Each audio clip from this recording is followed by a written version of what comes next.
Sometimes the expected just doesn't happen. It's like ordering a pizza and finding a live badger in the box. You're surprised, the badger's confused, and frankly, nobody ordered this. Today, we're diving into the biggest upsets in the history of elections, the moments when the polls were as wrong as a weatherman in a hurricane, and the political landscape was changed forever. Buckle up, because some of these results are more shocking than finding out your goldfish is actually a highly evolved chameleon wearing a tiny scuba suit.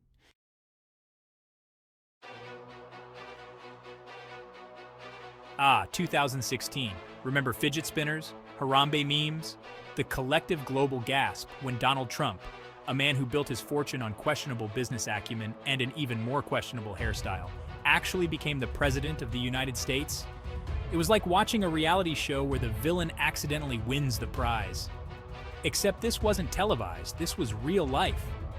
The polls had Hillary Clinton as a shoo-in, but then came the wave of populism, the discontent with the establishment, and a whole lot of Make America Great Again hats. The world watched in a mixture of amusement and horror as Trump took the oath of office, tweeting furiously and challenging global alliances. It was like a chimpanzee was handed the nuclear launch codes and no one was quite sure what to do except nervously refresh Twitter every 5 seconds. The impact of Trump's victory is still felt today, a stark reminder that in politics, as in life, nothing is certain. And sometimes, the unexpected can be more unsettling than a clown at a funeral.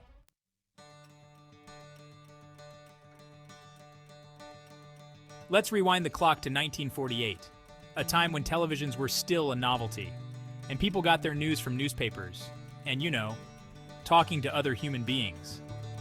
Harry S. Truman, a man who seemingly wouldn't know charisma if it hit him in the face with a fedora, was running for re-election against Republican Thomas Dewey. Now, Dewey was the political equivalent of a slice of white bread, inoffensive, predictable, and everyone assumed he'd win. The polls were so confident in Dewey's victory that the Chicago Tribune even printed their early edition with the headline, "Dewey defeats Truman." Oh, the irony. Truman, however, had other plans. He embarked on a relentless whistle-stop campaign tour, crisscrossing the country by train, speaking directly to the people, and basically outworking his opponent. When the dust settled, Truman had pulled off one of the biggest upsets in American political history, leaving Dewey choking on his own metaphorical white bread. The lesson here? Never underestimate the power of a scrappy underdog, especially when they're armed with a snappy slogan like, "Give 'em hell, Harry!"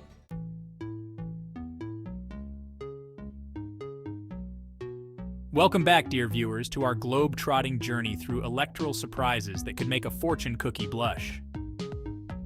Today's stop? 1992, Britain. Picture it. Margaret Thatcher's Conservatives, those champions of shoulder pads and privatization, had been in power for 13 years. They'd seen off minor strikes, tangoed with Argentina over the Falklands, and even survived an IRA assassination attempt on Thatcher herself. They seemed as unshakable as a particularly stubborn teapot stain. The Labour Party, meanwhile, was still trying to shake off its image as the political equivalent of lukewarm porridge. Polls predicted a Conservative victory, albeit a potentially narrow one. Pundits prepped their victory speeches. And then, the votes were counted. The result? Labour's Neil Kinnock, a man who looked like he could sell you double glazing in a rainstorm, had failed to become Prime Minister. But the Tories hadn't won outright. Instead, they clung to power with the slimmest of majorities, an outcome about as satisfying as a half-eaten crumpet. So what the bloody hell happened? Well, the British public, it seemed, were tiring of Tory rule. The economy was sputtering, and Thatcher's successor, John Major, lacked her iron grip on the party. The media, initially skeptical of Labour, began to sniff an upset, giving them more favorable coverage. It wasn't a Labour landslide, but it was a clear message. The public's mood was shifting. Sometimes, dear viewers, even the most predictable political landscape can experience an earthquake. And in 1992, Britain felt the tremors.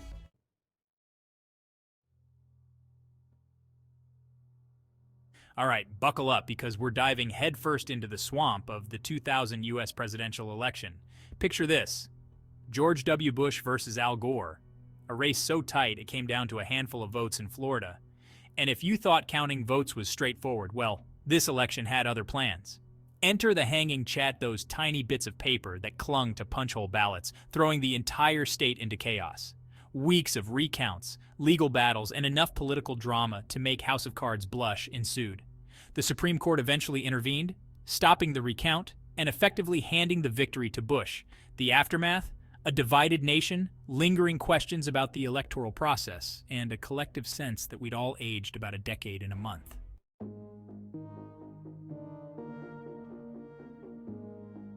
Now, let's hop across the pond to France, where in 2007, Nicolas Sarkozy, a man who could make a tax audit sound exciting, pulled off a surprise victory. See, the French presidential election was supposed to be a predictable affair, with socialist candidate Ségolène Royal seen as the clear frontrunner. But Sarkozy, with his charisma and promises of economic reform, managed to woo voters hungry for change. His victory sent shockwaves through French politics, marking a shift to the right and ushering in an era of bold, some might say brash, leadership. It proved that even in seemingly predictable political landscapes, the ground can shift beneath your feet faster than you can say liberté, égalité, fraternité.